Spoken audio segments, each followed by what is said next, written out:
And we are live. Good evening to everybody that is tuned in. Thank you so much for joining us. Today, it's going to be exciting. Welcome to When Two or More Gather with the McCaws. Today's episode is going to be very exciting because it's called The Uprising of the Christian Man. And I like to be quite spicy with the titles and get people excited.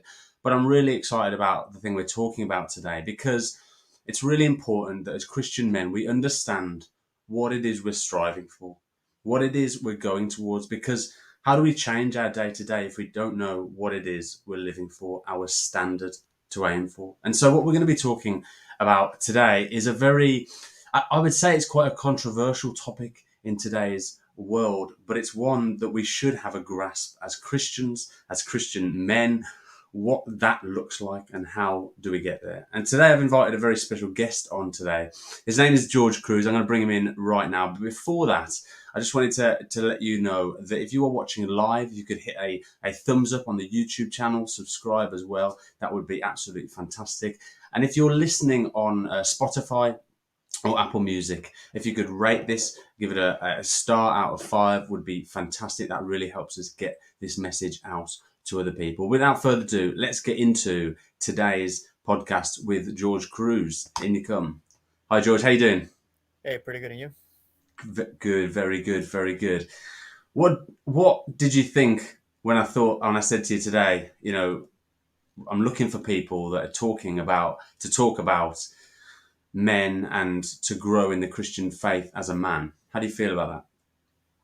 Well, honestly, pretty excited because the idea of being a man that I had, you know, not too long ago, a few years ago, you know, Mm, uh, in the recent years, God has been working with me yeah, and adjusting that idea to align more to His Word instead of my past experiences. yeah, So yeah, I'm excited to be able to awesome, share a little bit of that with you guys. awesome. Yeah, well, looking forward to hearing it. Before we start all of this, let's find out a little bit who George Cruz is. Do you want to just tell us, start from the beginning, share your testimony with us, how you came into a relationship with Jesus, and let's go Uh, from there. Sure, sure. Well, right now I live in San Antonio, Texas. I'm a husband. I'm a father of one. Hmm. Uh, but I actually was raised in Guatemala, Hmm. and I actually, came to know God in Casa de Dios, which is the same church that Nani used to go. Hmm. And Nani actually was my leader for some time, Hmm. and I mean, a short version of my testimony. Anger, was a big part of my life because my dad actually was not there in the from a very early stage until now. But the very few first years that he wasn't there, a lot of anger, a lot of I guess I lost identity, and then I meet God, and He's helped me forgive and transform all of that into a hunger to become what I am today. A, a father, to be present. Hmm. Uh, but yeah, I mean, God has taken me in a few wild rides. Some people would say that, uh, but but yeah, I guess I'll be able to share a little more of that in detail. Uh, as we talk about the topic. Hmm. Um, but yeah, right now, I guess I'm an assistant pastor at a church here. Okay. Uh, Soon to start a Spanish service here in San Antonio, Amazing. Texas. Amazing. So we're excited for that, Hmm. and yeah, I mean that's pretty much it.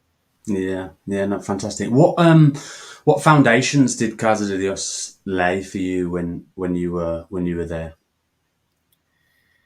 The thing that comes to mind is faith. Hmm. Just to learn to trust in God, Hmm. to it laid the foundation to start walking in a lifestyle that could just move based on what God said and Hmm. not necessarily on what's going around, on what I have, on what I think my strengths are or my weaknesses are, Hmm. but to start focusing on what He says. and just try to let that become my experiences instead of my Yeah. experiences become my belief system, if that makes Yeah, sense. yeah, absolutely, absolutely, and that's fantastic. And how did you find the move to the States culturally? Culturally, it's different, Mm, you know. As Hispanics, mm, and I've seen that in Mexico too, because my wife is from Mexico. As Hispanics, we tend to be a little more friendly, I guess. And I'm mm, not saying that people in Texas are not friendly. They're very welcoming, but mm, as Hispanics, we tend to like build a little more closer relationships. yeah, Your neighbors, your neighbors' family. Uh, mm, you know, a few years ago, a couple years ago that I was in Guatemala, I went to my house, and we went to some store at the very back of the neighborhood, and the lady there was like, "Hey, I haven't seen you in a few years. I remember you, right? You're George, and you're such and such." wow, And I didn't even know that she knew me, but wow, you're very used to getting close to people, and yeah, over here it's a little different. Relationships. Uh, like it's like almost everybody's like in their own bubble. So I guess that was yeah, the the biggest shocker, that yeah, it's harder to get to know people. yeah, yeah. And do you find when people when you get into their bubble, when you become part of their lives, when you start to build relationships, that people as genuine, as real and open with you as you'd like, or is it still quite tough relationally? No, I mean, once they get to know you, and Yeah, once you're in, yeah, uh, they are pretty honest, pretty, and they're not ashamed to open up mm, and and share what's going on in their life, or what has happened, or their way of thinking, and all of that. that's great. Yeah, I think that's the same here. I think we're probably naturally. I don't want to say colder because I might offend the UK listeners, but in a way, we're a little bit more hands off. But once you're in, again, you're in. You're part of the group, but we are more difficult than my experience of Guatemala. Like Yeah, in Latin America, generally, I found this when I was in Brazil as well. That it was they would welcome you in if you were walking by their house. That it yeah, would be as simple as that. But that would never happen here. That would never happen here. To say hello to somebody in the street is a strange principle, but it's something that America do well, and then Guatemala and Latin America do even better. yeah. And I think that I guess that friction in the Mm, introduction, it depends also from state to state in the U.S. mm, Because in the U.S. The South is um, known as the friendly side, as the welcoming side. yeah. But if you go farther north, I've been in Seattle, in Portland, in Michigan, Mm, and if for us, in as you said, in Guatemala, as Hispanics, is usual, it's normal to just mm, walk by, and even if you don't know the person, just say, "Hey, how's it going? Oh yeah, pretty good. Have a good one," and that's it. Uh, mm.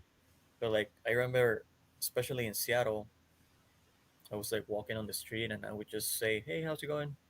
People would just give me a look like, "Why are you even talking to me?" Just Really? yeah. Yeah. So Mm. so yeah, I guess it varies from depending on the area, but Yeah, yeah. um, But you're all settled in there. You have a beautiful daughter, Hannah. Yeah, yeah, that's yeah. fantastic. And It's you, it's yeah, it's amazing. I mean, it's been 11 years since I moved over here. mm, I At the beginning I thought it was just gonna be a couple years, but no, God had different plans. yeah, I met I met Karen, my wife, from mm, Mexico, which uh, being in Guatemala, I would never think that I would get married to a Mexican, and yeah, then I yeah. get here, and we just met, and you know we are where we are. It's But brilliant. yeah, God's been good with us. We're settled. We have a daughter, Hannah, 2 years old. Mm. Uh, yeah, That's excellent. And before we get into this, I still want to ask some questions from you. And the question is, one is your calling. How have you felt that your calling's been since you've both as an individual and as family? Like, how has God really fed into your calling, George? My calling, well, that's a good Mm, one. Well, I do feel a strong calling into the teaching mm-hmm, side, mm-hmm, uh, into bringing light or clarity into ideas that a lot of us have, or uh, you know how can I say this, like, a lot of us as Christians, we know that there are things in the Bible that God is calling us to, but mm-hmm. sometimes we don't see ourselves as capable of getting there. and Okay. I and I think part of my calling here, in general, and for the family, is to be an example.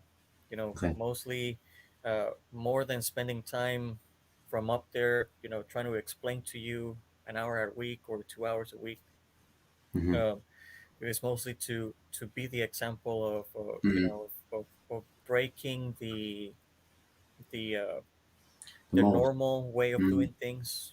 Just following God's voice, and and yeah, that's something that God has allowed both Karen and I to do. To our wedding, our expenses, different things that we went about, following God's voice, and family and friends, got to the point of almost freaking out, and we would tell them, this is the way God wants to do it, and once the promise, was fulfilled, and we would see the results, and we would see the God doing His, you know, we can see the family starting to to be more motivated into having that type of lifestyle where we're able to take risks just because we can trust in God, right? Because of the relationship that we have with Him. Sure. And So, how did you get into ministry? uh, by the grace of God, I guess. Yeah. Well, to get to get where I'm at, I there were some seasons where there was a lot of uh, we expected a lot of support from some people that we saw as leadership. Mm-hmm. But, it was actually the opposite, and I think that led to us to, like, really, really depend on God. And that, uh, like 5 years ago, God pretty much brought. We met. We were doing what we felt we needed to do.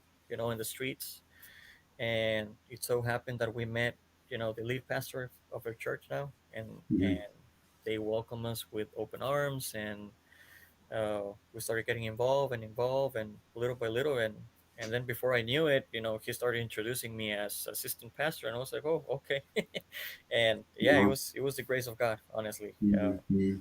It's not like, I planned to go to school to get a degree and all of that. It was basically just following my relationship with God, and then He brought the people, and the people trusted me, and keeps trusting me. So that's how we're here. Okay, great. And then, so you mentioned your dad not being around from a young age, right? Yeah. And so I talked to you about talking about this. Does this stand out for you because of that? Does your role, I guess, as a male, as a father, as a husband, do you take that role and grab that role because of what we're talking about today? Because of past experiences, or are they not linked, or have you never thought them being linked like that? How does that work for No, you? I mean, there's definitely some connections. My dad, he left when I was, I don't know, around 7 or 8, Hmm. and it was day and night for our lifestyle. Yeah. When he was around, I could say that we were very spoiled. We had everything we could ask. It was, mid 90s. Nice house, expensive private school. Hmm. Uh, sports, multiple sports at once. And then when that happened, we moved to a different house, different neighborhood. We had to change schools. Mm. I had to start seeing my mom, working two, three jobs to try to bring us up. Yeah. And that's when the anger started, right? Right. And when I meet God, one of the first things that He did when I had my encounter with Him was be able to forgive my dad and to Mm-mm. start loving him and to actually feel affection and care for him, Yeah. even though he's not around. Mm. But the other thing that God did was this deep desire to just be, uh, you know, with my wife, to just be there for my children, Yeah. beyond anything else, right?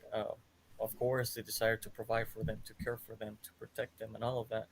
But more than anything, just to be. And but at the same time, because my dad wasn't there, you know, Mm. I started looking for role models, Okay. somewhere else, right? Because I didn't have one at home. Yeah, of course, of course. Uh, Mm. when we moved to the to when we moved houses, uh, you know, my circle of friends were not a bunch of 8-year olds like me. It was another 80-year-old, my neighbor, and Mm. everybody else was like probably double our age. Wow. It was 15, 16-year olds. Wow. So non-Christians, so Mm-hmm.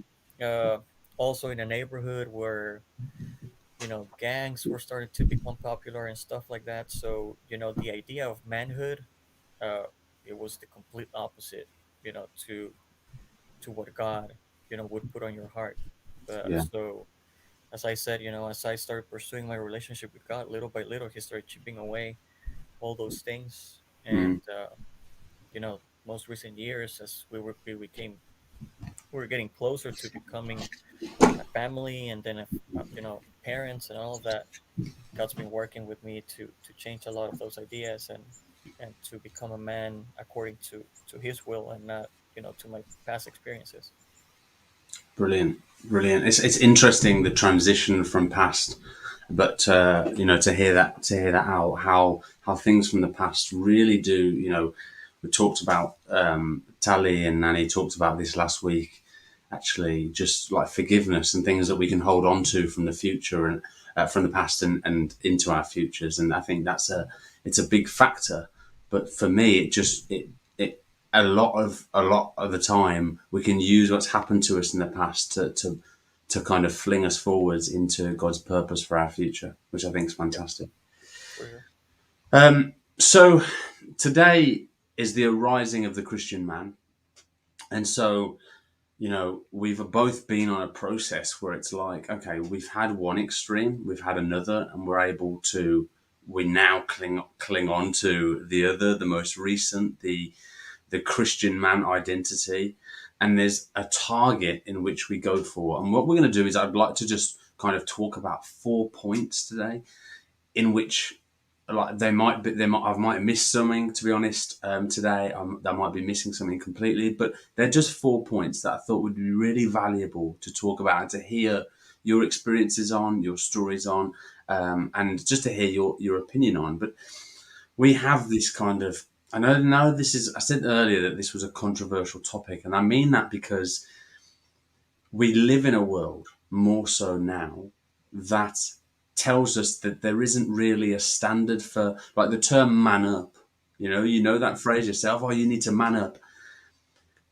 Claims that there's a standard that all men need to reach to, and what society is saying is no, no, no. Like, men can be who they want to be, and women can be who they want to be. Yeah, But the way I feel is actually biblically, and again, I cling to this standard as a Christian, is that the Bible leads us to a standard of what a man should be like. I don't know how you feel about that. Would you agree? Would you disagree? Where are you at with that? no, I definitely agree. Yeah, Okay. there is a standard. There is even a role model, Mm, in the Bible.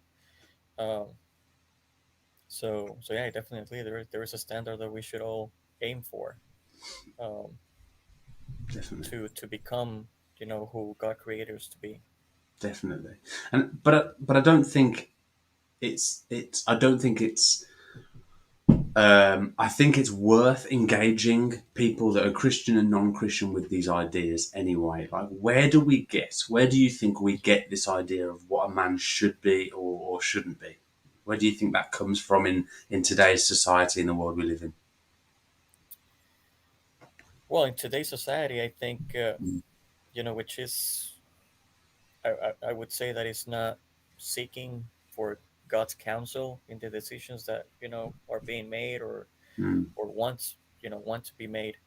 Um, I think it's just apart from God, all we are is just falling nature, mhm, sin, selfishness, mm, and you know, and I think part of the essence of being a man is that you don't live for yourself, right? You live mm, for others. mhm, But when you're away from that, from that biblical aspect, from the design, from God's design to become a man, or even to become to be a woman or a man, and you're still looking for your own, all you're all you start doing is creating arguments to take value away from what others think, and just to try to convince them what you think is the right way. I don't know if that makes sense. yeah, definitely. I think when you take away God from a situation, you can't cling to a standard without bumping up against someone else's standard for sure. Hmm. That's the bottom line.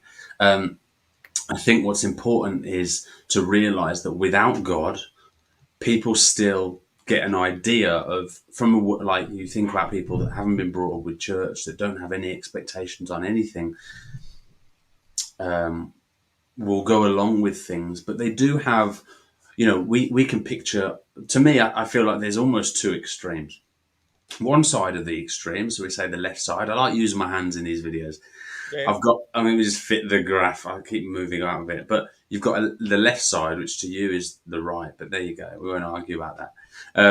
You've got more extreme characters. You've got like traditionally, you've got your John Wayne, right? yeah, yeah, You've got like a Conor McGregor type figure. Are you familiar with both Conor McGregor and John Wayne? yeah, yeah, Yeah.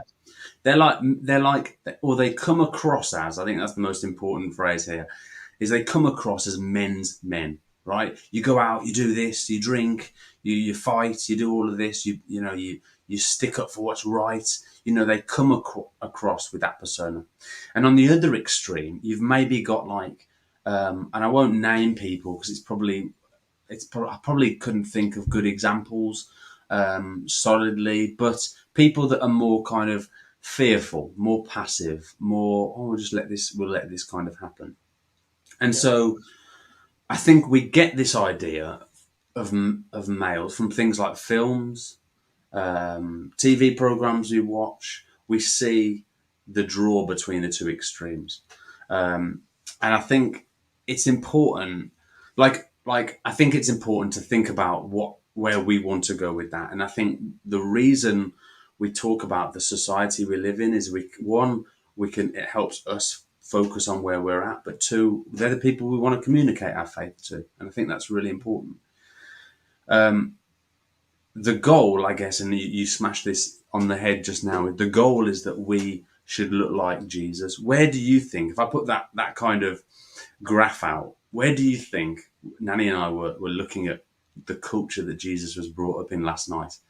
Where do you think Jesus fits in on that scale of one's an extreme, very manly man, got to go out and do and fight and do all of this, to passive, almost kind of fearful type character? Where do you think he sits? well, I mean, if you think about it, I Mm, would say he would be a good mixture of both, right? I mean, uh, of the first extreme that you mentioned, you know, he would be more than physical. He would be the strong-minded, not mm, shy, mm, outspoken. yeah, Defend what is right. More than the physical guy that, oh, if you don't agree with me, I'll just knock you down. yeah, Um, and on the other side, he's the passive guy, the guy that doesn't need to raise his voice to mm, to to to bring to prove his authority, or to prove that he's, that he needs to be listened. mm, The Bible describes him, as love, as gentleness.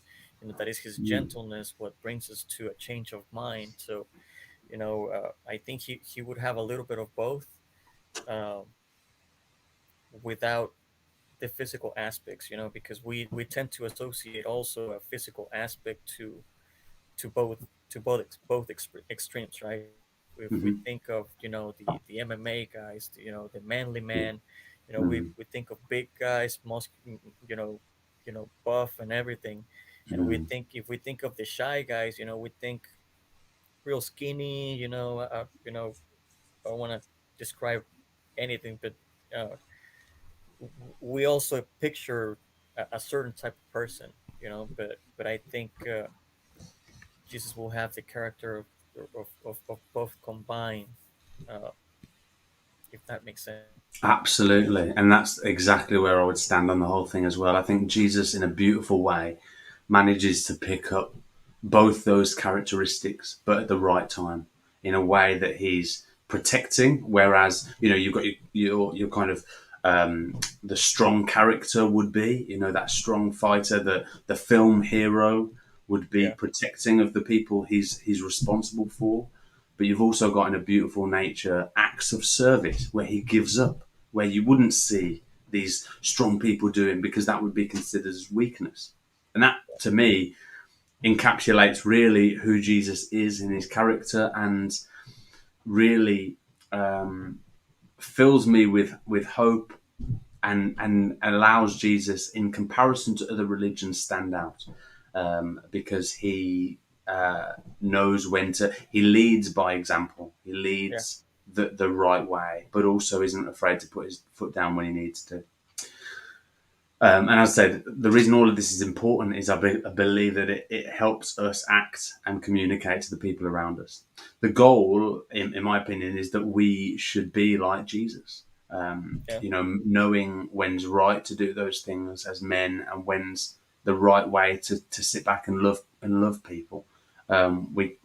To me, it's kind of the truth or love scale that I've talked about before. It's kind of, you can battle things for truth, and I need to fight this whole thing, but actually when's right to show a certain amount of meekness that Jesus is described as. So obviously, I also want to take this opportunity to make sure that people know that the things we're talking about are goals that we aim to be at. We won't always get them right. We don't always. I think it's easy for Christians to act to act wrong, to do something wrong, and people to pull them up and say, "You're the Christian." But I think it's great that we just emphasize right now that that is the goal. Would you agree with that? Would you agree that that's the goal to be had? We don't always get it right. How do you stand with that? Oh no, is he gone? Oh, he's frozen on me. I thought he just. I thought at first, to be honest, he just didn't appreciate what that he was just like. No, I just don't agree with that. But he might have done. So we'll get him back. We'll hold him on. So effectively, what I'm trying to say is that people, it's easy to point the finger and say, well, this is what you're at. This is who your religion says that you should be. And I think it's difficult. I think it's completely difficult. That actually the life that Jesus led is a God. It's an aim for us, and we're constantly striving for that aim. Would you say that you would agree with that, George? hey, sorry. It's all right. You okay? You Not sure in? what happened. Yeah, yeah, back in. So yeah, go on. Yeah. So I'll just say, would you agree with where I was at with that? That it's a goal of ours that we don't always get A right, or goal. would you say that we're Christians, we've got to get it right all the time? Could you say that one more time? I kind of lost you a Sure. little bit. Yeah. Would you say that we're Christians and we've got to get it right all the time, or would you say that what we're going to As talk Christians, about? we have to get it right all the time. Yeah. uh, Yeah. no, I would say no. Yeah. Um, you know, we we sometimes, grow up. Well, again, if we take God out of the equation, right, the way the system works, right, Mm-hmm. is that you're accepted based on your performance. And when we come and know God, and we come in our relationship with God, our experience has been, oh, I gotta perform to be accepted. I gotta Mm-hmm. perform to be promoted. Yeah. Uh, but one of the most, I think, most shocking things that the gospel shows is when Jesus is being baptized and he's brought up. We know the story, right? The heavens open, the dove comes down and lays on Jesus, and then God speaks. This is my son, in whom I'm pleased, and my beloved son in whom I pleased. Mm-hmm. And God is saying, I love this guy before he did anything, Mm-hmm. before he did anything. And I was able to experience that, and it took a, a bigger sense in my life when my daughter was born. She was born, she was brought up to the little room, and when I was able to be on my own with her, to have a little bit of alone time with her, the first thing that just came out of my mouth was, man, how much do I love you. I mean, I love you so much.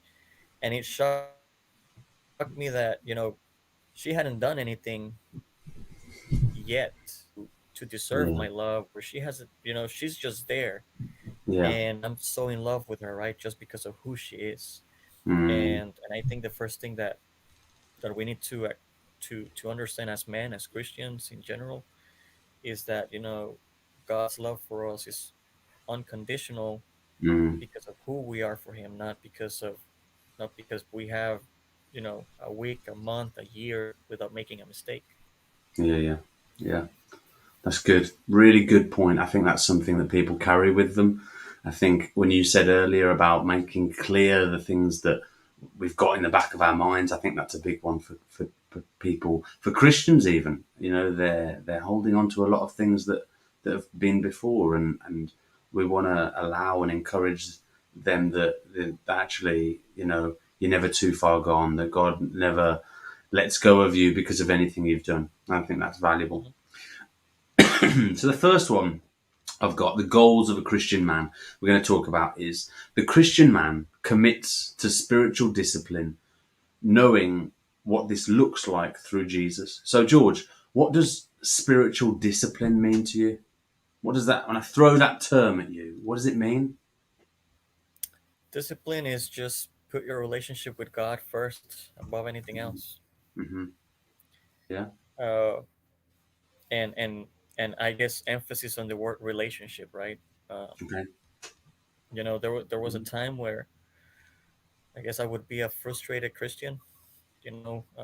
I would look at my perspective about reading the Bible or praying was more like a task that I needed to Yeah. do every day so that I Yeah. could be a good Yeah. Christian, you know. Yeah. But you know, once I came to the understanding that the Bible is not just a book for me to study, like if I'm studying math or history, but it's Mm. Him, it's His Word, it's Him opening His heart to me, it's Him Yeah. speaking to me, right? Mm. And that prayer is not just filling in the time that I came and saw the counselor for the day, for the week, or uh, Mm. but that I'm but that I can speak to him and that he's also speaking to me, that there is a Yeah. relationship, there is an exchange. Mm. I could see my life becoming more like him, becoming more Yeah. fruitful. uh, and that stress that I had as a Christian, it started fading away because I started finding that relationship, that identity through that Mm. relationship. Yeah. Yeah. No, that's good. And what does it mean for us, do you think, practically? So, like when I think about discipline, I instantly, and I use this analogy all the time, I think about what does it mean to be disciplined in running, right? I run a lot, right? And I know that and I use it because I've also been relatively successful with running in the past. As in, I used to run for a club and I won events, and that was something I used to be very good at. But I also know and learned what I needed to do in order to be good at that. And I think in the same way, when it comes to spiritual discipline, we need to offer, or no, we need to offer the same of ourselves. What do you think? What practically? So, for example, if I use the example of practically, in order to be the best runner, I need to be regularly running. What practically do you think we need to do in order to look after ourselves spiritually? You know, the word that comes to mind is intimacy, Hmm. and I'm gonna try to break it down because you know, in relationships, right, in marriage, you Hmm. know, when we think of when most people think of intimacy, sometimes we just think about sex, but that's Hmm. not it. Sex is not intimacy. It's Hmm. part of it, but it's not all Hmm. of it, right? Yeah, yeah. There are, in a relationship, there are all these little moments, right, that Mm, you could be in a public place and maybe you just look at each other and you just smile, right? That to me, mm, that's intimacy. yeah, To have a quick conversation, a quick kiss in the forehead before you get off bed, all those little things are all those little bits, get you closer together, yeah. uh, unite you, right? Because you Hmm. help you become one. Mm, So, um, to me, the key has been to be able to get out of that box that the only the only way that I can get closer is, if I close the door, shut the lights, and put music and pray for 2 hours. okay. But to me, it has been about seeking those little moments of intimacy. If I'm driving in Mm, the car, just say, "Hey, God, I love you, and thank you for loving me," mm, and just mm, having those little moments of accepting His truth. Right? If He says, "I love you," just say thank you. Start by saying, "Hey, thank you for loving me. Thank you for mm, loving me so mm. much." If He says, "I want to take care of you," hey, God, thank you because you take care of me, and just start accepting what He says about you, and start getting close to Him. Yeah. Little bits during the day, that starts getting you closer, and that, to me, that's my my principle of discipline, because I find myself that the more I enjoy those moments, the more I seek those moments, Okay. Okay. and I enjoy my praying time Mm, more. I get closer to Him in my prayer time. I get mm. I get more from my reading time and all of that. If that, I don't know if I'm explaining myself. If that makes Yeah, yeah. sense. Yeah, definitely. I mean, the first thing you're saying to me is that actually we need to take the time to get into the word. As a practical get into the word is undeniably for me the best way in order to understand what God is leading us to do. We need to understand His word to us. He has directly given this to us, and so as a way of the best, we're both married, and I think the best way in order for us to understand our wives better is listen to them. And it's if they write a paper and they go, right, give it to us, I'm not really loving that person or showing that person love if I'm not reading what they've left for me. I'm not going to understand them any better. And so that's great. And then through discipline, you mentioned as well, putting in mute, listening to music, things like that, making, how can we? I've written down here, how can we follow a Jesus we aren't active in learning about? Which I think is exactly what you're saying. It's about making the small time in the day in order to put God at the center, which is fantastic. And what we watch, listen to, has root in our lives, doesn't it? And that can be Oh yeah, negative and positive. definitely, Um, definitely. yeah. So the second one is the Christian man lives in selfless service. What is selfless service to you, George?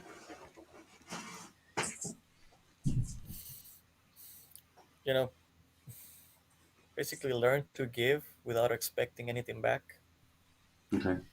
Uh, you know, again, the way the world, the system, you know, works Mm. without God is, uh, I do this for you.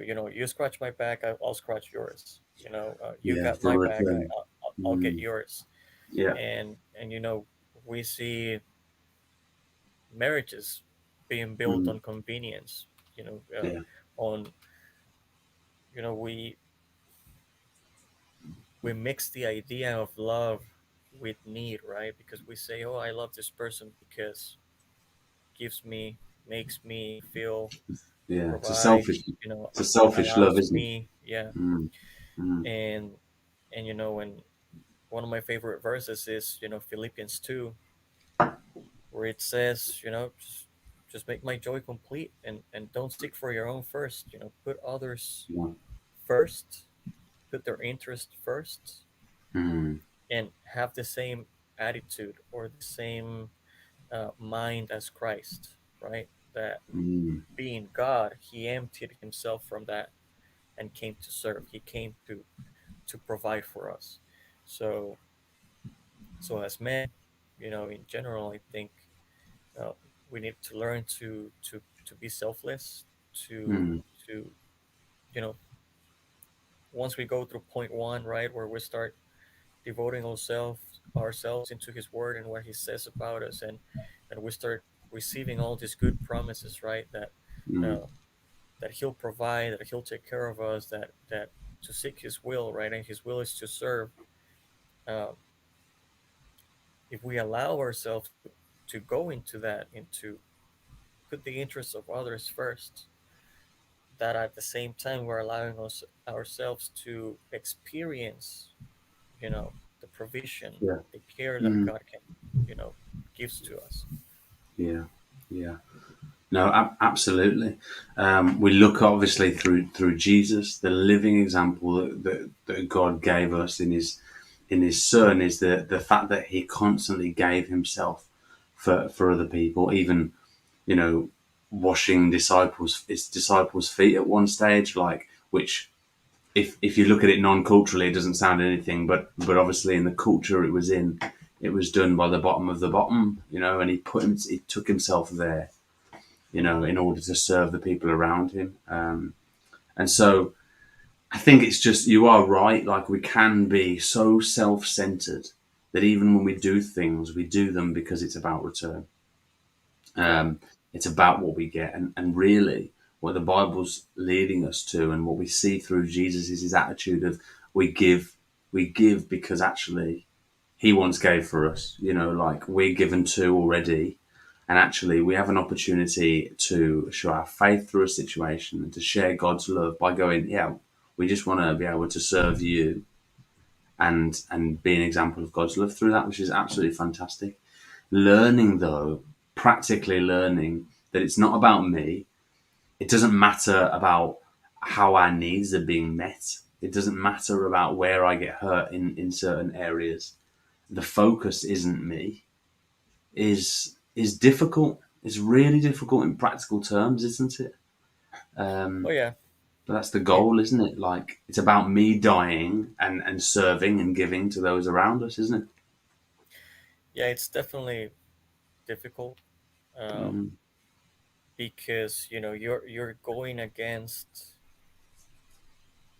everything that your human nature is telling you, right? I mean, of even course. even your human body wants to has this instinct of Mm, self-preservation. yeah. So uh, to go with the idea that I died, that it's not me, but it's Christ who lives in me. Yeah. So I don't live for my own, but now I live for His will and to bless others and to give to Mm, others. And mm, your brain, and that's the thing, right? That one of the one of the truths that helped me throughout this whole thing is that your brain 99% of the time will not comprehend you know God's way. Your mm, brain will want to go against it. um, But you just gotta know that your brain just won't understand. So part of it is just give up control, give up, all of those things. But yeah, at the beginning it's hard, but I Mm-hmm. guess you gotta like a little bit of risk to put yourself out there. And Yeah.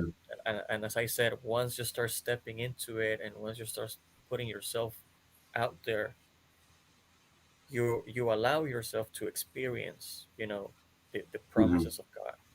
Yeah. How Yeah. when He said, "Don't worry about those things. Make my will first, my kingdom first, and all the other things I'll provide will be added to you."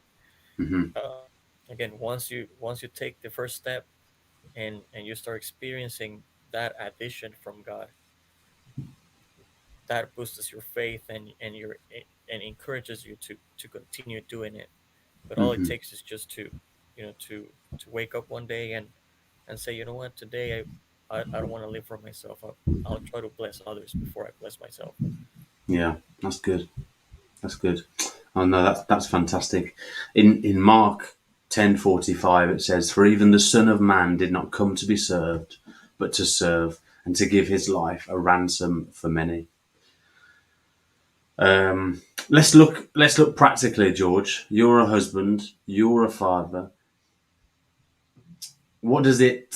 What does giving up selflessly look like for you on a day-to-day basis in practical terms? Day to day, Mm, uh, you know, helping out even when you don't feel like it, right? mm, Uh, when my daughter, was born, you know, as you know, babies wake up every 2-3 hours because they're hungry, right? So yeah. practic in a practical way, the way that I was able to give to my wife was, hey, don't worry during the night. I would set my own alarms. I'd wake up 10 minutes before the baby would wake up. She wouldn't even feel that the baby woke up. I would get up, go warm the milk, Mm, pick up the baby, go to the living room, mm, have feeding time, put it back, change diapers and everything, put the baby back to sleep, and go back mm, to bed for 2 hours before doing it again. Right. yeah. Mm, So that's selfless giving, right? You're not doing it because uh, you're just doing it because you love them. You're just yeah. doing it because you're considering them more important than you. Mm, mm, I consider the baby more important than my sleep, right? So mm, even up to now, when the baby could sleep throughout the whole night, no issues. If the baby wakes up overnight, I'm not gonna just be like, "Oh, you can sleep the whole night. You should go back to bed right now." I'll wake up and see what's going on, see what she needs, and everything. So day to day is, you know, cleaning up after myself, or if I see that my wife is, you know, looks tired, I'll get the laundry basket, and I'll start the laundry for her. I'll I'll dry it. I'll hang it for her. Put it away for her. Um, that's a practical way to do things selflessly. mm, You know, mm. um, Yeah, because it that's a would good be easy for example me as to. well. In England, or at least our culture would potentially hear that and sound. It sounds as if you're trying to talk about the good things you do. One, I've asked him to tell me these things, right? So he's not just bragging about these things. But two, these are great examples of the things we can do in order to serve the people around us. And they are really good examples of you saying, actually, this is an area in which I can serve my family. Do you have to now we might differ on this, but like, do you have to remind yourself of your why before doing it, or has that become second nature for you? Yeah, I mean, if I'm completely honest, every Mm, once in a while, you know, I'll I'll remind myself, hey, you're doing it. You have to love them, right? I mean, you yeah, know, between husband and wife, there's always disagreements, yeah, and there is always that that fight between your natural thinking and your Yes. spiritual knowledge, right? Yeah. Yeah. And when you guys are, I guess I'll say not happy, right? I'm not gonna say we're hating each other, but when when things are a little rough, Yeah. your brain would tell you, no, she could, because your Yeah. brain thinks, oh, Yes. I'm not happy Yeah. with her, so she doesn't deserve that I Yeah. help her, right? I'm not happy with her, Yeah. so why would Yeah. I do this?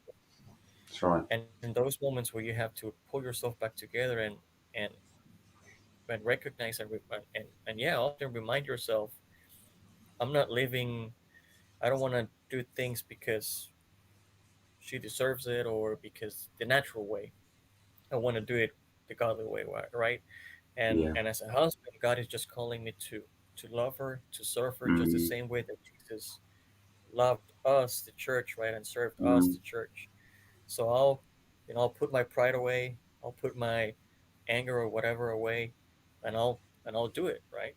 And mm. yeah, I mean, and I think I would definitely be lying if I told you that. No, I'll just do it. It just bursts out of me all the time. No, I mean there are times Yeah. when I have to. Yeah, yeah. No, no, I'm glad. I'm glad you agree because sometimes I can be doing the washing up and I think, oh, I don't need to do this, but I do it. And what drives me to do it is to know that actually, as a male, it's my responsibility. I need to get up and do this. Like Nanny has her own responsibilities, and and and she does those, and she gets on with those, and it's great. But her responsibility to that is not my job to go. You need to do this or you need to do that. It's that actually she understands from her perspective that that's her role because that's what we've decided. It's not an oppression thing. It's just Yeah, actually that's something she does, and that's great. But also the goal should be that we give up on behalf of each other. But I definitely think as a man, I have a role and responsibility to give up on behalf of my wife, and that's really really important, and bring my wife closer to God, and that's my role as a leader in the house. You yeah, read earlier Philippians 2:3, like do nothing out of selfish ambition or vain conceit, rather in humility value others above yourselves, not looking to your own interests, but each of you to the interests of others. In your relationships with one another, have the same mindset as Christ Jesus. mm, So if we want to know, first of all, I mean, I'm going to start with the end there. First of all, if we need guidance on how to act, we look to Jesus. But this is a direct instruction to the, to figure out our why, isn't it? We need to know that we're not just doing things. Actually, that's the difference between doing things in God's strength and doing things in our own, isn't it? It's figuring out your why. You're not doing things for your own sake. Otherwise, you'd get sick of it. But you're doing things because actually God strengthens and renews us to do things in His strength. We just lost George again, which is absolutely fine. I will keep us running. I guess for anyone that's listening, I want to ask, like, are these the people? Are these the men that we hear about in the news today? If you're in America, it's CBN. If you're in the UK, it's BBC. But do we hear about these examples of men in our news today? These are examples of leaders. I think for me, that's one thing that really encourages me about Christ is actually that he didn't come to just be this mega hero for us all in regards of do what men do and be strong and do all these things. He weeps. He goes to the needy. He leads by sacrificing himself, which is a really really beautiful thing, and it's a really fantastic, beautiful story. The Gospels in themselves is, the way that Jesus sacrifices on behalf of other people. I was going to talk also about what George thought, and he's just back. Here he is. Here he is back in the room not sure what's now. Can going you on hear there me with all right? my yeah, not sure what's going on with my internet. Yeah, no problem. But Can you hear me okay now? yes, I can. Nice. I want to ask one more thing just about point. We've got two more points left, but one more thing. I read a sentence earlier that challenged me, and I think is a good aspect of what we're talking about right now. It says, who willingly serves his God in giving freely of all his resources, yet gladly suffers as a consequence of his faith. So, and the bit I want to kind of focus on is yet gladly suffers. What's your view on gladly suffering on behalf of serving for others, on behalf of your faith?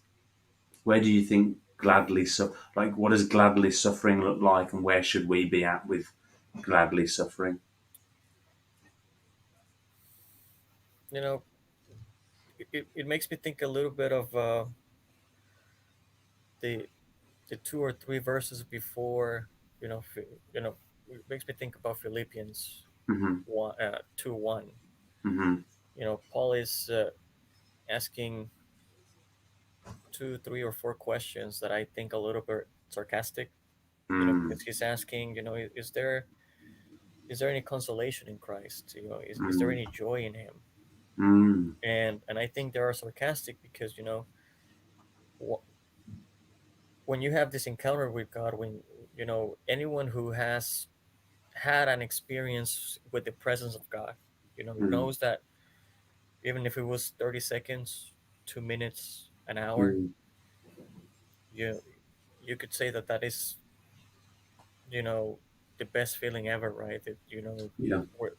with, when regardless of what's going on around you, uh, in the presence of God, you know, all the worries go away, all the Mm, fears go away, mm, and anxiety, doubts, all of that goes away.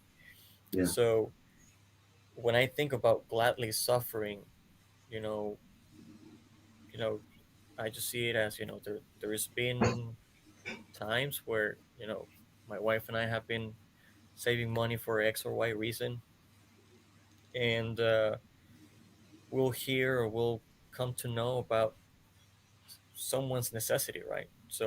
Mm, So from God, hey, you know, whatever you have, just give it to that person or for that cause. So we'll mm, do it, but we'll do it knowing that we're sacrificing, you know, the idea, right, or you know, the purpose of why we're saving that money, yeah. and because, you know, we try to prioritize God's presence in our life, you know, and we do it from there. Uh, I would say we gladly suffer that loss. Mm, mm, You know, we because as Paul says, you know, we know that in this connection that we have in this relationship, we have everything we need. yeah. You Yeah. know, and you know, speaking of the financial aspect, you know, why is it that we'll gladly, you know, give away money to somebody who we we barely know? You know, Yeah. um, it's because, you know, right before we got married, God put us in a season where He challenged me and He challenged her. You know, we weren't married yet, but there was a season where this was 2015. You know, for the first, I guess, 6 months of the year, Mm-hmm. God started like really ministering to me. Seek my kingdom first, seek my will, everything else will be added. I am your Mm, shepherd, you shall not want, you should not lack. mm, And you know, He had just got me promoted at work, and when I was making, you know, decent money. So at the beginning it was easy to say, oh yeah, thank you Jesus, amen. It was easy to say, to trust yeah. and believe that, because, you know, you Yeah. had your paycheck every 2 weeks.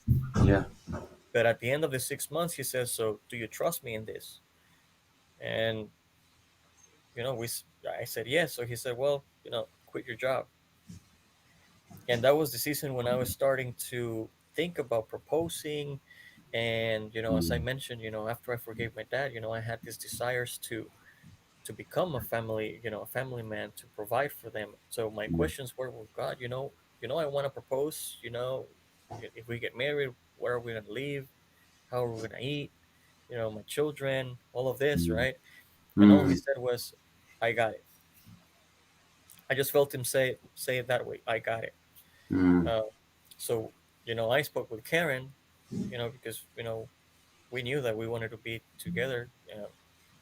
She said, well, let's do it. So, and what I thought Mm. it was going to be a season of 2 weeks, a month, it turned out to be a year and a half. Yeah. Uh, a year and a half in which it was mentally painful at the beginning because, again, I grew up seeing my mom working two, three jobs to barely make Mm. it right for the family. Mm. Mm. So I started working when I was 11 to try to help out in the house, to try to get my own things and all of that. Okay. So my mentality was you got to work, Mm. work, work, work, work so that you can achieve things, so that you can get things. And now it was here, just sitting in my room, just seeing finances come in Mm. out of Mm. expect out of unexpected places and me not working. So it was actually mentally painful, right? Like, it Mm. was going Tough. against everything that my brain knew. Yeah. Um, but throughout the whole year, I wasn't working, Karen wasn't working, so money was just coming in. Mm. Fast forward a year and a half, God provided a job that in paper I wasn't qualified for. I didn't have the experience for. It was paying a lot more than what my last job was paying. Our wedding was paid for. Uh, so we were able to experience, God's provision. Mm. So, going back to the sarcastic questions, right? You know, Mm. if I was to ask you, is there provision in God? That would be a sarcastic question from me because I've been able to experience His You know what provision. that looks like. Yeah. So Mm. now when He challenges me to, hey, give money to this person, or to give you that, to give or give or give, we gladly suffer that loss Yeah. because we know that in Him we have everything that we need. So, Mm. uh, that's what comes to mind with with the quote that you read, that we gladly suffer because of our faith, because of Mm. our faith. Again, going through the points, right? If we start prioritizing, if we start to practically seeking that relationship, and if we Yeah. start to practically, uh, seeing His promises for us and allowing Him to do that and start serving others, we'll start experiencing that He's faithful to His promise, and we'll start experiencing His nature, right? That He's a good Father, Mm. and once you start knowing the person, you know who is with you, what He's able to do for you, what He's willing to do for you, then you'll gladly suffer. You'll gladly give away because you know where you are and who's with you. Yeah. Yeah. No, that's really good. I think suffering is the big question when it comes to to atheists or non-believers or even Christians.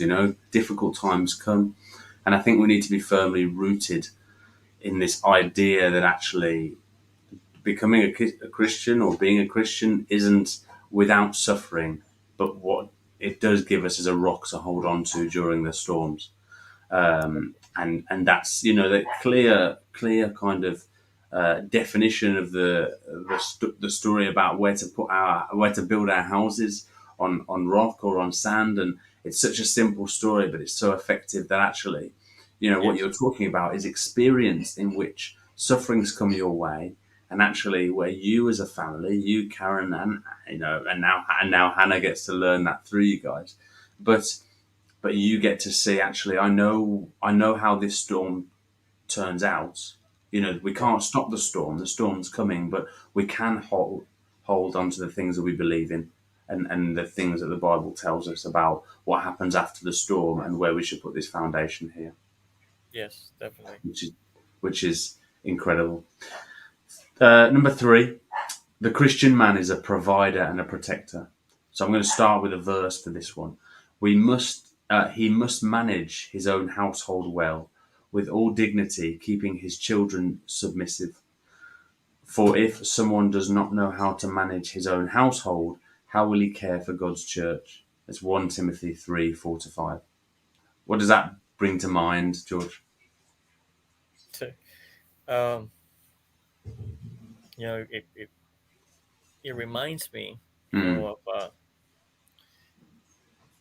I guess loads that I would put on myself, trying to figure out this husband and that thing, Yeah. where you definitely have the responsibility, right? But Yeah. um, again, speaking of storms and all of that, for Mm. everything there is a you need a surface. You need a foundation, Yeah. right? You need a rock Yeah. to build on. Yeah. Um, you need a starting point, and when before I got married, again, since I forgave my dad, I wanted to be a Mm. husband. I wanted to be a dad. I wanted to be a family man. Mm. Um, but as I started getting closer and closer, right? I mean, you start thinking, and how am I gonna do that? And how am I gonna do this? And how am I going to and you start trying to figure it out, and it can become heavy Mm. on you, but but building up on the idea of the foundation, Yeah. I think the foundation always has to be Jesus. Mm. Um, and when we see the creation, the relationship that we had, that the original design, right? Mm. uh, it was always, yes, there was a man, there was a woman, but they were both depending on God. Mm. The design, God's design for us was to depend on Him. and Mm. and, and I guess, yes, there is a uh, what is it, like an umbrella, right? That there is God, Mm. there is the man, there is mom, the kids, and all of Yeah. that. Yeah. uh, but what gave me the rest, and I would say is giving me the ability to be, a Mm. dad, a husband, is that be, is to understand that before I am a father, before I am a husband, I am a son Mm. of God, right? Okay. Yeah. So as He fathers me, I learn to father my daughter, Yeah. Yeah. and as I follow Jesus, I learn Mm. to love my wife just like He Yeah. loved the church. Yeah. Nice. Uh, so um, again, based on the examples that we have around us, we may have these ideas, right? Based on what we see on TV, based on what we see on the Mm. movies, the typical Mm. man, right? The typical strong guy that Mm. you know. But when you put yourself in a position of uh, letting yourself be coached by Him, you know, Mhm. let Him father you, let Him Mm. guide you, or follow Him. Mhm. Uh, I think it makes it a lot easier. It's a big Mm. responsibility, Yeah. Sure. but Jesus, when Jesus speaks about weights and loads, he didn't. Mhm. He says, "Hey, your weight is heavy. Just give it to me. Take mine." Right. So, Mm. so basically, look at my life, and I'll show you. Right, and I'll show you Yeah. how to do it. Take my yoke. Yeah. Let me guide you through it. Is not on your own to figure out. So, um, Yeah. It's good. again, part of my devotion with God is, uh, it's part of what He's been teaching me is just to let Him father me, and it's just as He's treating me as a son, I Mm. learn how a father is supposed to treat his children. So Yeah. I Yeah. try to apply that to my Yeah. fatherhood, if that Yeah. makes sense. No, that absolutely makes sense. That's great. Great. The bit that this reminds me of is kind of this idea that if we're not good with the small, why would we be good with the? There's no point in us having anything larger than the small because we couldn't look after the seed, whatever that was. It reminds me of a story actually of there was a conference and there was a guy speaking. He was a famous evangelist that was speaking at this church, and someone in the guy took questions, and someone in the crowd puts his hand up and he says, like, how do we reach the most people when we tell people about Jesus? How do we reach the most people? And the evangelist looks down at him and he says, tidy your room, clean your room at home. And what he's basically saying is, you won't reach anybody if you're not faithful with the small. Hmm. And I thought that was really impactful. I heard that story years ago, and it's really impactful. It makes me think about when I think about, and I think this is why books like James are so serious when they talk about teaching and preaching to other people, because there's such an important role and understanding that we must have, that actually we're held accountable to higher account, probably by teaching, Yeah. teaching the word. Um, for people's salvation. I think actually we need to know where we're at before we take on that responsibility and make sure that we're good with the small, and God will bless us with more than that. So, and that's fantastic in your stories that you've seen that through opportunities that, as you say, you're not paper qualified to go and do, but actually, there's a purpose in where you're at, which is fantastic. Yeah. Yeah. Yeah. I totally agree. You know, one of the attributes that you mentioned of Jesus is that he leads by example, right? So, Yeah, yeah, um, um, the Bible says that if we claim to believe in him, we need to live like he did, to walk like he mm, did. So, um, so yeah, if you want to, go out there and do all of that, and what makes me think about the story that you mentioned is, make sure that you're living what you're speaking, right? yeah, Because yeah, definitely. um, you know nothing stays hidden forever. Yeah, So that's it. it's easy. It's easy to you, to act a certain way, to to to think that you to try to show that you have it. But Yeah, if your room is not if your room is not clean, mm, eventually it would show. Um, mm, mm. and and at the end, Jesus said, what's the purpose of gaining the world and losing your own life, right? So Yeah, yeah, yeah, yeah, you can preach, you can speak wonders, yeah. uh, but I think I think it all boils down to point number one, right? Our devotion. I Mm, think the more we start uh, seeking that time with him, that communication, that relationship with him, mm, the mm. more our room is cleansed. Yeah, Our lives start, yeah, that's good. showing more and more of That's who good. he is. And Yeah, our spiritual bedroom. Yeah, yeah, awesome, definitely. Mm, that's good. And so that point three is the Christian man is a provider and a protector. I think that's it. It's about being good with the small in the provision.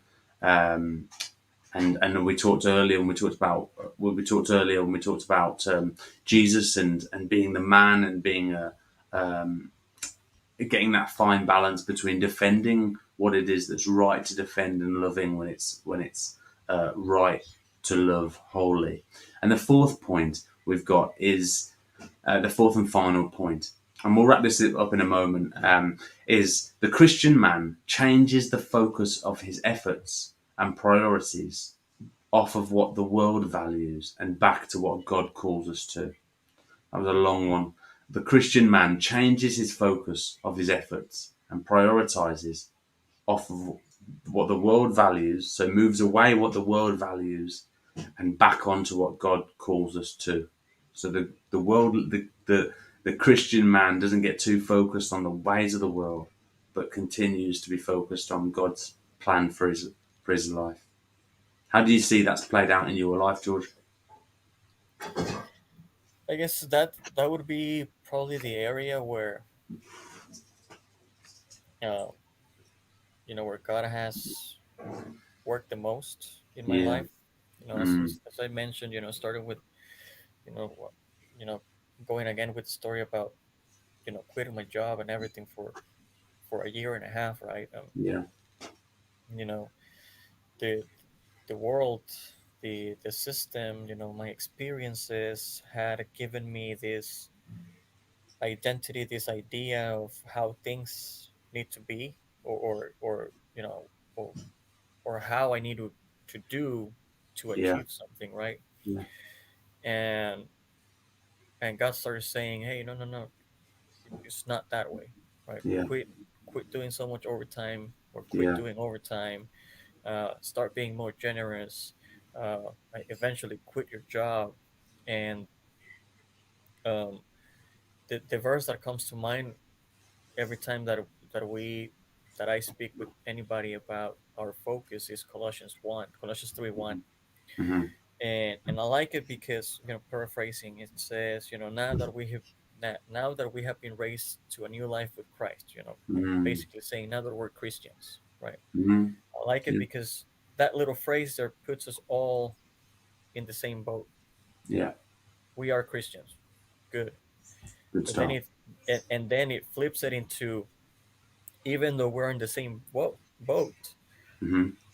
every single one of us needs to put their focus in the realities of heaven and not in the things on earth, Okay. because your life is hidden in Christ, right?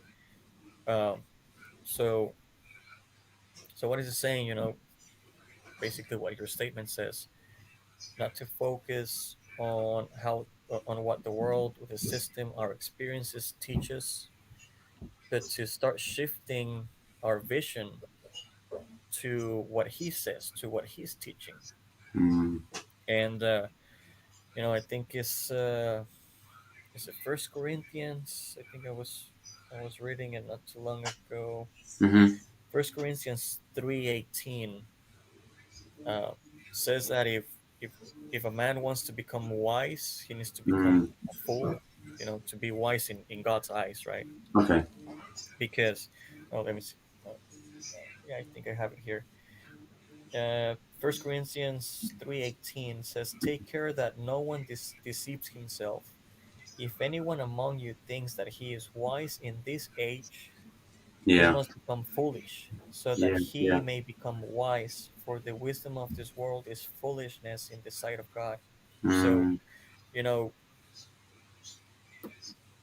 again, going back to point one, our devotion, our relationship, you know, w- the closer you get to God, He starts asking you to do things that others see as crazy, right? I mean, Yeah. if we look at, if we look at an example in the Bible, there was a time where tax collectors came to Jesus, right? And he didn't have the money. Mm-hmm. So what does Jesus do? He turns to Peter and he says, "Hey, Peter, you know what? Go cast a net, or a fishing pole or something. There'll be a fish that you'll pull out, and it'll have the coins in the mouth in its mouth. It'll be Mm. enough for you and I." Mm. But if you pay attention to this, I mean, he's saying that to a guy who's been fishing his whole life, Yeah. his whole system, his whole you know Exciting. experience is fishing, right? And I'm Mm. pretty sure that in his whole life he hasn't seen a fish with just swimming around with just enough money to pay your taxes. Yeah. So Peter had to take a moment. I mean, he was in a moment where he had to choose: am I going to believe all the experiences that I've had so far with fishing, Yeah. even though I would call he could call himself a pro in the topic, Mm-hmm. Yeah. or am I gonna go with what Jesus is telling me? Mm. Right? The Bible says, it's like three verses, right? He goes, fishes, and the coins were there. Mm-hmm. But if we try to emphasize it, if we try to role play it, I'm pretty sure that he was probably freaking out when he pulled that fish out and he saw the coins in there, Yeah. because he was going against all his experiences. Yeah. Yeah. But it was, bold decisions like that. Be uh, be willing to go for what seems foolish. It's what ultimately Mm. results in miracles and a life of showing who he is, and what he Yeah. can do Yeah. for those who believe in him. Mm. That's good. That's good. And Eric, and obviously you talked earlier about expectations. Expectations are good, but if expectations put God in a box and limit what God can do, these expectations are actually damaging your faith. Yeah, Your for growth sure. in faith, for you, sure. you know uh, I don't know how much time we have, but I'm gonna try to be Mm. quick. Yeah. um, Sure. I said, fast forward a year and a half of not working, right? So we were getting close to our wedding. Yeah. That was 2017, and I started feeling from God it's time to work, to go back to work. Okay. So I didn't want to go back to where I was, even though I knew that I could easily go back, Mm, because all this time, I got involved with ministry and all of this, so I didn't want to I didn't want to impact my ministry, from taking my ministry time away just to go mm, back to work. yeah. So I created my own expectation, right? Let me look for part-time jobs, entry level, Okay. so that I can still have flexibility. Mm, And I would look for jobs, look for jobs, look for jobs. Nothing will pop out like, I wouldn't feel like any of those were the one. yeah. But again, I set up my expectation, right? Because I said, well, Mm, if God isn't providing 100%, I'm sure He can provide 50, 60%, right? mhm, Um, until God spoke to me through another person, mm, and He said, you know what? You're selling yourself too short, too cheap. You're selling yourself cheap. yeah. You're looking for jobs. I mean, he didn't know anything that I was doing, and Right. he just started describing everything that I was doing, and I was like, oh, okay. Uh, and he said, you have X, Y, Z qualities. Those are Mm, worth money.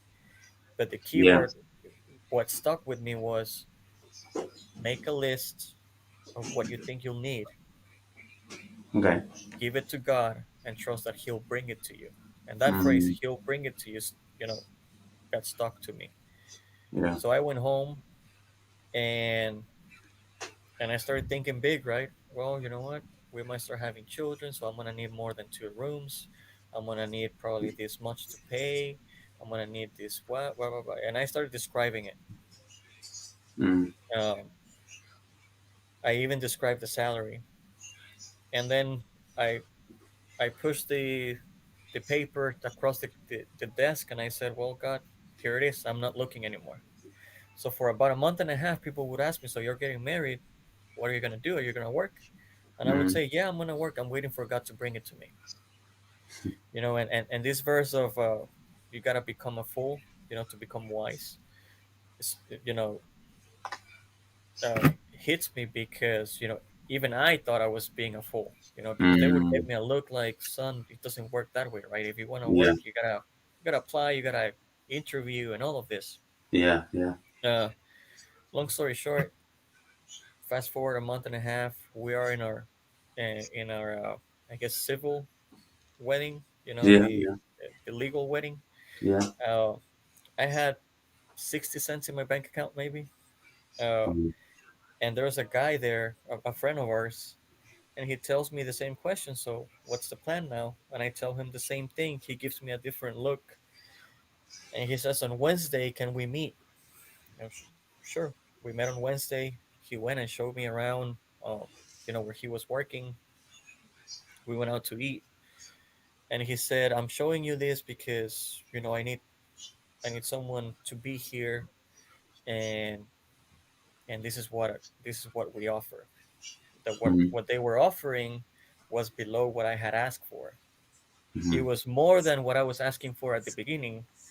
It was Right. less than what I was asking now that I had made this deal with God." Mm, mm, I didn't tell him that, so I just said, "Well, talk to your bosses, see how much they can pay."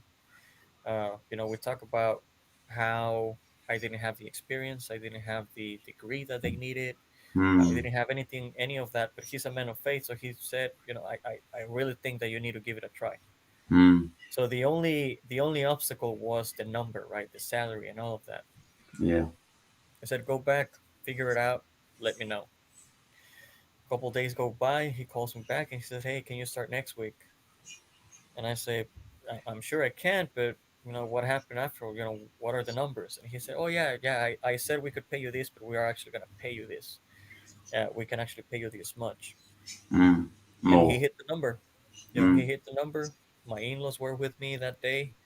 My mother-in-law, who throughout the mm, whole process of the wedding, he was almost pulling her hair out. You know, Mm. she was shocked by how God moved. Yeah. Um, and that job's the one that has provided for many things so far. Not just Yes. for us Yeah. but for others. Of course. Uh, Yeah. but thinking of expectations, right? If I had just stuck with my expectation of, no, this little so that I can do this other thing, I wouldn't seen what I've seen so far, and Yeah. I would not have seen the hand of God, the family. As I said, what God is doing in our life, I think He's using it to grow faith in our families. Our families would not have experienced that, and and be challenged and be inspired to start living by faith. Mm. Um, That's great. yeah, Colossians 3:1 it's a big inspiration, something that I always think about when I'm making Definitely. plans, when I'm making decisions. Make sure that I focus in what He Mm. says Yeah. rather Yeah. than in the natural, Yeah. right? What my bank or my job or XYZ says. Yeah. That's great. That's really good. Really good. It's good to hold on to those promises, not for that outcome, but to be in Mm, God's plan for your life, basically, and to be obedient to that when you feel that that's different from your own, because you've learned that over these times that God has provided for you in a way that you couldn't have imagined, which is fantastic.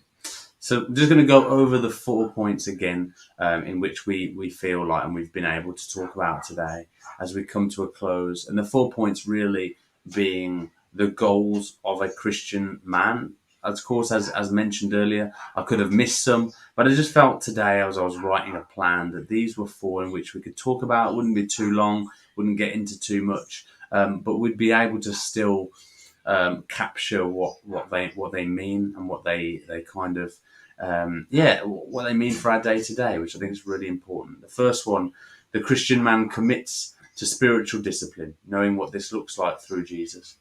Second, the Christian man lives in selfless service. Number three is the Christian man is a provider and a protector. And four, the Christian man changes the focus from his efforts and prioritizes off of what the world values and back to what God calls us to. Let me just take this opportunity just to thank you, George, for joining me in talking about this, because I think it's a great one to talk about for anybody, but it's much better when you've got somebody that you can bounce ideas off. We've been able to hear some of your testimony in the way that God's really blessed you where you're at, yourself, Karen and Hannah. You've got such a beautiful family, and your thank you. wisdom has been huge for us and the channel today and the podcast. So just thank you so much, mate. I just want to take the time to honor and bless you, brother. Thank you for having me. And yeah, if my closing words would just be, just Mm, emphasis on point one.